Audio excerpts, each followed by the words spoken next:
Facebook পেজে কীভাবে thumbnail add করবেন সেটি আজকে দেখাবো। তো প্রথম আপনি আপনার ফেসবুক পেজে চলে যাবেন। যাওয়ার পরে আপনার এই যে ফেসবুক পেজে এখানে লেখা আছে দেখেন ফটো অ্যান্ড ভিডিও, এখানে ক্লিক দেবেন। দেওয়ার পরে আপনার যেখানে ভিডিওটি আছে সেখানে ক্লিক দেবেন।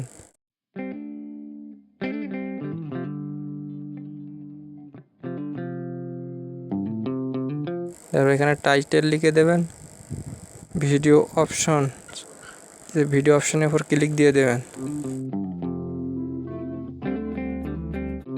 ভিডিও অপশনে ক্লিক দেওয়ার পরে দেখতে পাবেন ভিডিও টাইটেল, যে প্রথম যে টাইটেলটা দিলেন ওটা দিয়ে দেবেন। তো আর এখানে লেখা আছে দেখেন একটু নিচেই চেঞ্জ থাম্বনেইল, এখানে ক্লিক দেবেন। চেঞ্জ থাম্বনেইলে ক্লিক দেওয়ার পরে এখানে লেখা আছে দেখবেন একটা উইন্ডো শো হবে। হওয়ার পরে এখানে লেখা আছে কিপস এডিটিং, এখানে ক্লিক দিয়ে দেবেন।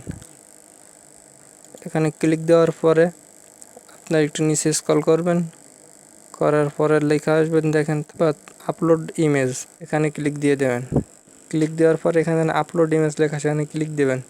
দেওয়ার পরে আপনার ফোনে বা কম্পিউটারে যেখানে থাম্বনেইল আগের থেকে করে রাখছিলেন সেটির উপর ক্লিক দিয়ে দেবেন। দিলেন আমার এখানে এই যে চলে আসছে থাম্বনেইল।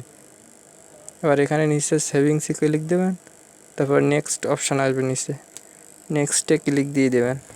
দেওয়ার পরে নিচে পোস্ট অপশনে ক্লিক দিয়ে দেবেন। দেখবেন আপনার পেজের থাম্বনেইল অ্যাড হয়ে গেছে। আমাদের ভিডিও যদি ভালো লেগে থাকে তাহলে আপনারা লাইক কমেন্ট করে জানিয়ে দেবেন এবং আমাদের এমন নিত্য নতুন ভিডিও পেতে চ্যানেলটি সাবস্ক্রাইব করে দিন। আমরা এবার রিলোড দিয়ে দেখবো যে আমাদের থাম্বনেইলটি অ্যাড হয়েছে কি না। আপনারা অবশ্যই দেখতে পেলেন আমাদের কিন্তু এই যে থাম্বনেইল যে দেখতে পাচ্ছেন এটি কিন্তু অ্যাড হয়ে গেছে। তো আপনারাও আপনাদের ফেসবুক পেজে এভাবে থাম্বনেইল অ্যাড করতে পারেন।